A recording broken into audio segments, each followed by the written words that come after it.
In a sweeping operation ordered by President Ibrahim Traoré, authorities intercepted 47 trucks loaded with weapons and military supplies.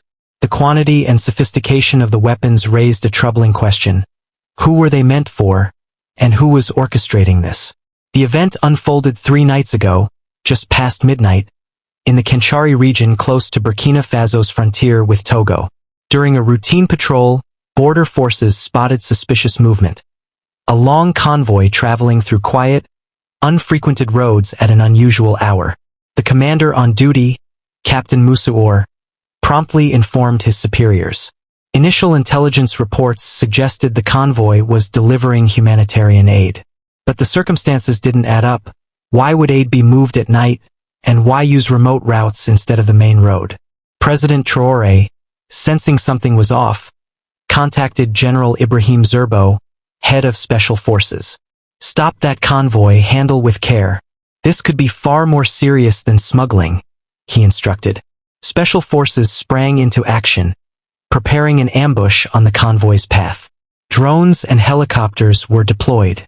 At around 4 a.m., as the convoy of 47 trucks rolled forward unaware, the operation began. The road was blocked. Drivers tried to flee but were swiftly apprehended. When the first truck was opened, what lay inside was staggering. Hidden beneath sacks labeled as aid were caches of modern firearms. AK-47s, M16s, hand grenades, rocket launchers. Each truck was practically a mobile armory. Captain Kabori immediately phoned the president.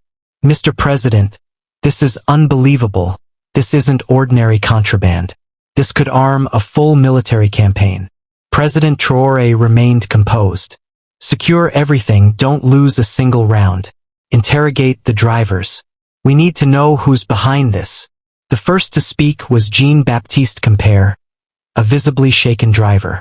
They told us we were moving parts for farm machines to a warehouse in Togo.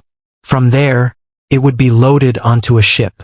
As questioning continued, a larger picture emerged. Most drivers were unaware of the cargo, but those who planned it had covered their tracks well. Each truck had a separate origin point. They synchronized at the border to form a single convoy. By the second day, deeper investigations uncovered even more. Though serial numbers had been deliberately scratched off, advanced techniques helped intelligence teams trace some of them. The weapons had surprising origins. Some from Libya's civil war, others used in Yemen, and a portion freshly manufactured. The total estimated value of the arsenal? Over $100 million. The question now was, who could afford such an arsenal and for what purpose? President Traoré convened an emergency session of the National Security Council. The shocking inventory was presented. 15,000 AK-47s, 5,000 M16 rifles, 3 million rounds of ammunition, 50,000 hand grenades, 1,500 RPGs, 200 anti-aircraft missiles, 20 tons of high explosives. General Sadou Traoré, Minister of Defense, was stunned. This could fuel a full-scale war. These weapons weren't meant for gangs. They were intended for insurrection. Interior Minister Osini Care added, had this shipment reached its destination, Burkina Faso would have plunged into chaos. Could have triggered years of conflict. President Traoré stood. This isn't random. Someone is trying to ignite civil war here, just as they did in Libya, Syria, and Yemen. But we've caught them off guard. Then, Intelligence Chief Commandant Ouedraogo addressed the council. Mr. President, one driver confessed. The weapons were to be stored secretly in warehouses in Ouagadougou. With this revelation, President Traoré ordered a major crackdown in the capital. Launch raids immediately. Search every suspicious facility. Discover who was waiting for this cargo and who financed it. The following morning, security forces launched dawn raids at 23 locations across Ouagadougou. Weapons were discovered in 17 different sites. But what shook the nation more were the arrests. Former ministers, retired military officials, affluent businessmen, and even foreign diplomatic staff. What connected them? All were vocal critics of the Traoré administration. Then came the fourth day and the biggest shock. One prominent businessman, François Bongo, agreed to cooperate. His statement stunned the council. This plan was long in the making, he confessed. We were promised backing from abroad. After removing Traoré, we'd install a Western-aligned government. The weapons were just the beginning. Traoré leaned forward. Who backed you? After a moment's pause, Bongo answered. The meetings were held in Accra. Delegates from Abidjan attended. Paris gave the green light. Washington gave its blessing. The room went silent. Go on, Traoré said. Bongo continued. The operation had a name, Restore Democracy. The total budget was $200 million. The weapons were just phase 1. More disturbing revelations followed. Names of Western embassy staff, multinational executives, even personnel from international agencies were implicated. In response to this, Burkina Faso launched an even deeper investigation, determined to bring every conspirator to justice and protect the nation from being manipulated into war. Trute called for a historic press briefing. The world needed to hear the truth. It was time to expose how Africa was being undermined. The briefing was aired live on national TV. Behind Traoré, confiscated weapons were on full display. The visual impact was powerful. The mountain of arms sent a chill through viewers. Traoré began, My dear brothers in Burkina and members of the global community. 3 days ago we foiled the largest weapons smuggling in our history. But this wasn't mere trafficking. It was a coordinated plot against our nation. He raised a folder of papers. Here's the proof. 47 trucks of arms, estimated at $100 million. The aim? To sow division, destabilize Burkina Faso, and install a puppet regime. Traoré's tone turned fierce. Where did these weapons come from? I cannot yet reveal every detail, but I will say this. Imperial powers still seek to control Africa. But we are alert, and we won't let them. Reporters burst into questioning. A CNN journalist asked, Which nations are involved? Traoré replied, The inquiry is ongoing, but some weapons trace back to NATO nations. A BBC reporter pressed, Who are the masterminds? Traoré answered, We've detained 17 suspects, ex-ministers and top military officers among them. Our informants are cooperating. The full truth will emerge soon. An Al Jazeera correspondent queried, How does this affect regional stability? Traoré was firm. This attack targets not just Burkina Faso, but all of Africa. Similar plots are underway in Mali, Niger, and Guinea. We must unite now. From the Russian press came the question, Will security be heightened? Traoré nodded. Absolutely. The army is on alert. Our borders are under strict watch. Most importantly, our people stand with us. The conference's most shocking moment came when a video was aired, a confession from one of the captured operatives. François Bongo appeared, visibly shaken and in tears. They misled us, he said.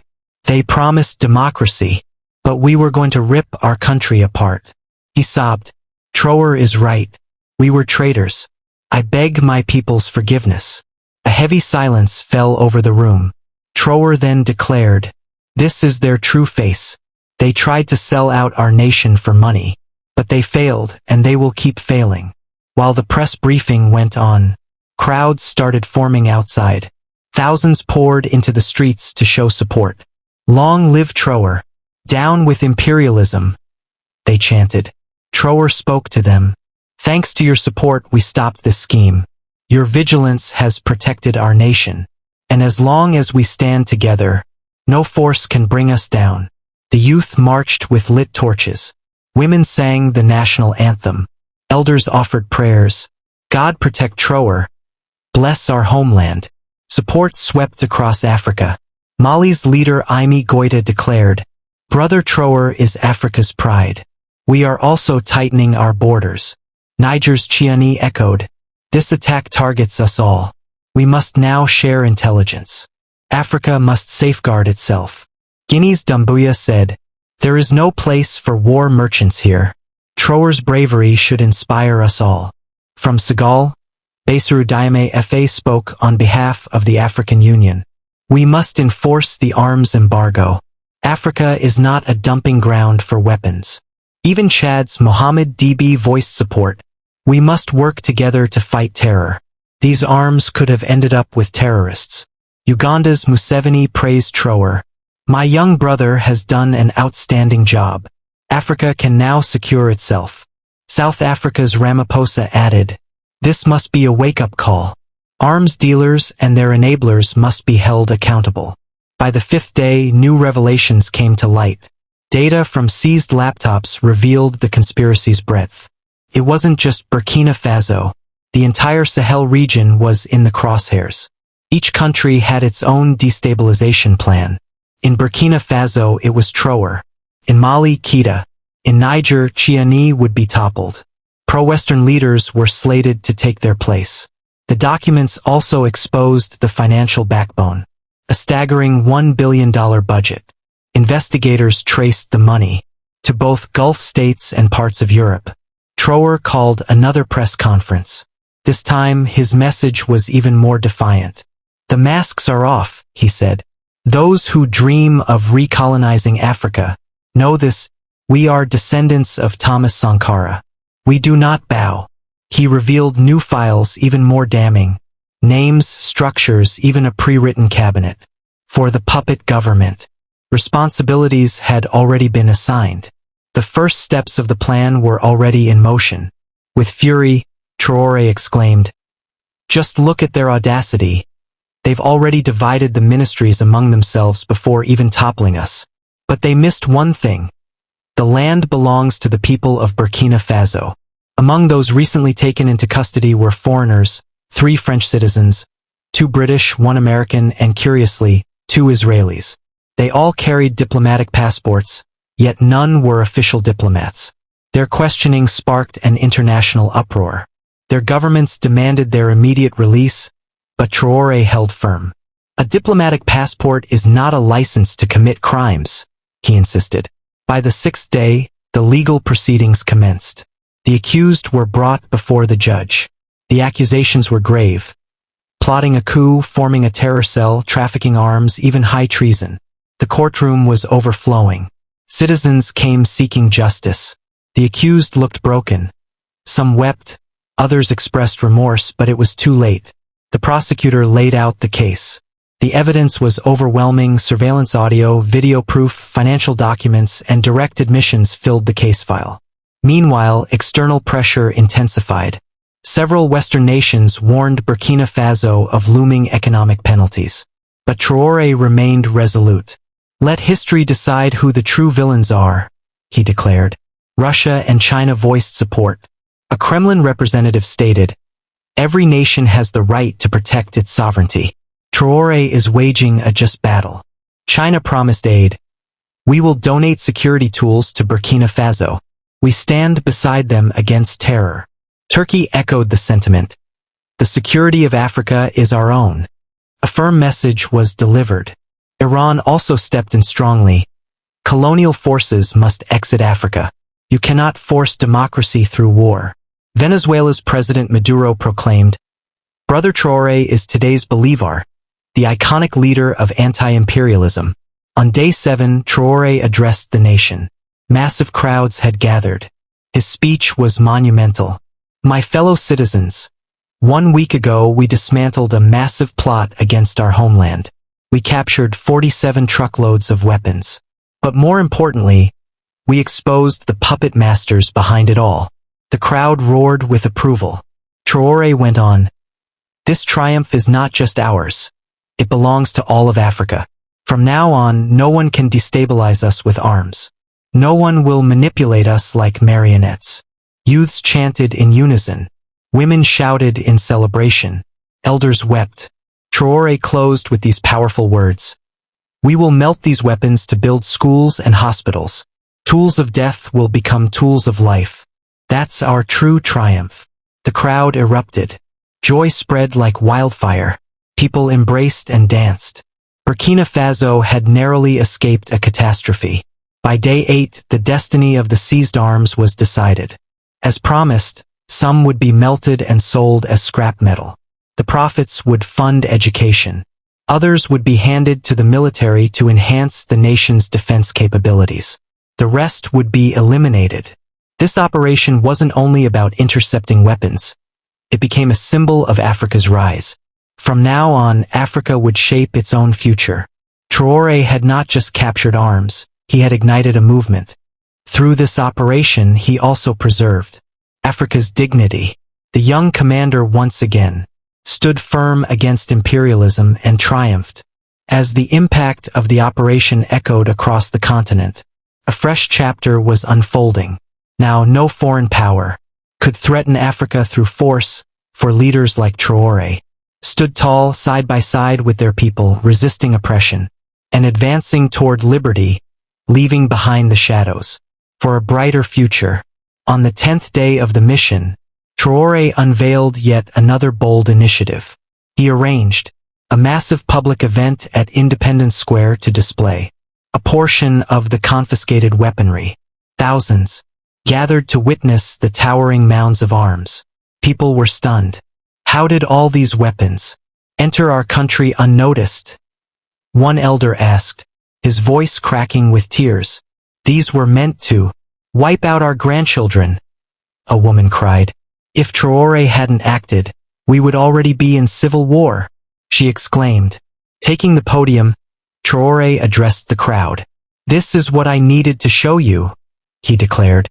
This was the destiny our enemies had in store for us. But we stayed alert. We stayed united. And we prevailed. He followed with a critical promise. My beloved citizens, with the funds we gain from selling these weapons, we'll build 100 new schools, open 50 health clinics, and dig 1,000 kilometers of irrigation canals. Tools of death will now become instruments of life. Thunderous applause filled the square. At that moment, a symbolic act took place. Weapons were melted in a great cauldron on stage. From the first batch, a mold was cast for a school bell. Each morning, when our children hear this bell, they'll be hearing the voice of peace, said Traoré. The world looked on in awe. The UN delegate remarked, this is unprecedented in Africa's history, turning weapons into peace symbols. The African Union's representative gave a heartfelt tribute. Traoré didn't just capture arms. He redirected Africa's path. Inspired neighboring nations began to follow suit. Meanwhile, legal proceedings continued. Shocking revelations emerged daily. It became clear the plot extended far beyond Burkina Faso. Spanning across West Africa, the weapons trail was mapped out entirely from Eastern Europe, through Libya into the Sahel. Bribes were exchanged. At every border, intermediaries placed in each country. It was a sprawling crime network. Traoré collaborated with Interpol, who launched global arrest warrants. The wealth of arms dealers was frozen and the network began to unravel. On the 15th day, a national holiday was announced, a day of remembrance and pride, the day of awakening and triumph. It would be marked each year, with children taught its significance, so future generations would remain vigilant. In his closing remarks, Traoré said, "This victory proves Africa is capable of standing strong alone. We can protect ourselves. We can shape our future. And above all, when we stand together, we are unstoppable. Not by weapons, not by wealth, not by deceit. Africa's moment has arrived." And it began with Traoré. Burkina Faso had lit a torch for the continent. Other nations stirred, awakened. No longer could arms smugglers hide in Africa. As Traoré said, the continent would no longer be a dumping ground for weapons, but a storehouse of hope, a sanctuary of peace, freedom, and solidarity. And that sanctuary would be open to all the world, not guarded with guns, but welcomed with love, not filled with bombs, but with wisdom, not marked by bullets, but by unity. This was Traoré's miracle, not just intercepting 47 trucks of deadly cargo, but reaching 47 million souls, and making them beat with one rhythm, the rhythm of freedom, of self-reliance, and of Africa's awakening.